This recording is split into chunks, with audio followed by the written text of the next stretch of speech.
we hope Thank you very that in the much. course, thank you, sir.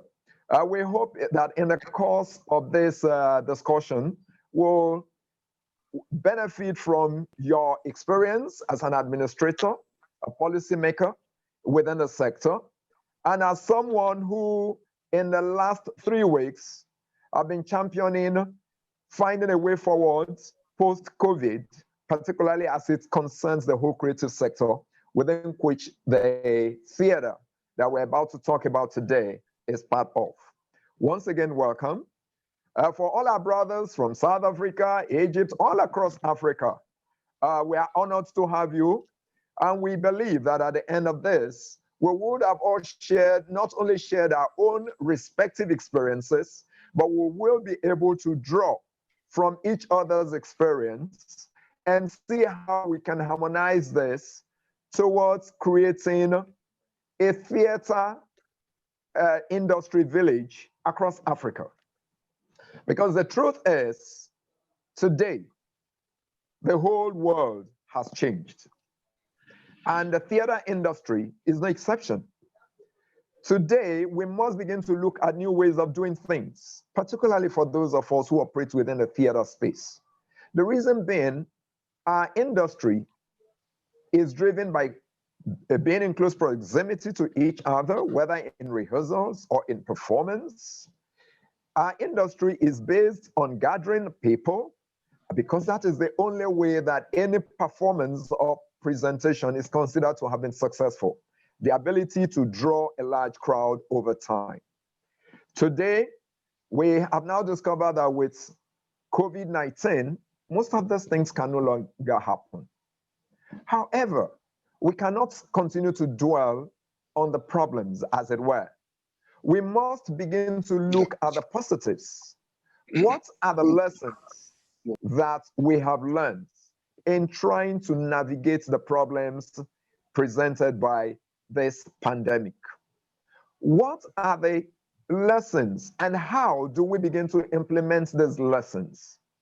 The fact is, live performance, particularly theater, we've been too slow in accepting and adapting to new technology. But when we look at it, it is an aspect, it is a technological advancement that is absolutely necessary for our trade. We have now been forced to begin to look at it. I know that recently, right here in Nigeria, and come tomorrow, if I'm not mistaken, there is going to be a drive-in theatrical presentation. It happened I think about 2 weeks or a week ago. And come tomorrow, Otumba Arunshe with NCAC will also be presenting this for the diplomatic community. That is one of the ways that we must begin to look at theater. Again, can we begin to explore the advantages of streaming so that our audience is no longer limited? So that a production, without it touring South Africa, touring Rwanda, touring Cameroon or Ghana, can be seen as it is being performed across those borders. These, I believe, are some of the things that we need to look at. How can we now turn the whole of Africa to our own stage? How can we turn the whole citizens of Africa into our audience without moving from the comfort of our country or even from the comfort of the state where we reside and practice? While COVID-19 for now has shut down performances, we must begin to look, because whether we like it or not, ultimately, this will go away. And before it goes away, how do we make ourselves relevant that people will see us as being essential to them, to their psychological development, emotional development, and even as the medium through which we continue to propagate our culture and history? Gentlemen, I'm sure that we will learn from your own individual experiences. And at the end of this, we'll be able to come out with a position that would help us. Above all, I want to pray and believe that this is going to be the beginning of greater collaboration amongst us in terms of productions.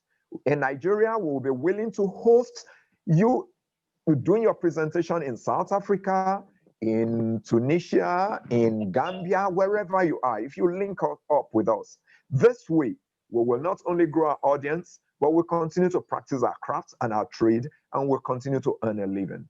Once again, welcome, ladies and gentlemen. God bless us all as we go into the discussions. Jerry, back to you. Okay, thank you, Mr. President. And thank you, everyone, for listening in. At this point, I would like to quickly invite our special guest of honor, Otumba Olusegun Osewe, the Director General, National Council for Arts and Culture, for his opening remarks. You're welcome, sir. Thank you very much, very distinguished participants, our friends, brothers, sisters from across the world. It's my pleasure to welcome all of you to this wonderful innovation. May I quickly commend the convener of this wonderful conference, which is a message that there is no dull moment in our industry. I was so delighted when I saw our brothers and sisters from South Africa, from India, from Zimbabwe, from Egypt, from Sweden, from Iran, from Botswana, from Rwanda, Cameroon, Uganda, and of course, Nigeria. How best can we unite as a people without a forum like this? I feel very excited. Thank you all, and I welcome you to this occasion of sharing and interacting our views on this COVID-19. Distinguished participants, we must get something clear. Culture is the idea, custom, and social behavior of a particular people or a society. So today, I'm recommending that the secret of coming out of COVID-19 is what I have called the cultural therapy. Therapy in the sense that the treatment intended to relieve or heal a disaster or a disorder. COVID-19 has become a disorder for us. And the time has come that we must stop seeing COVID-19 as a problem looking for solution, but a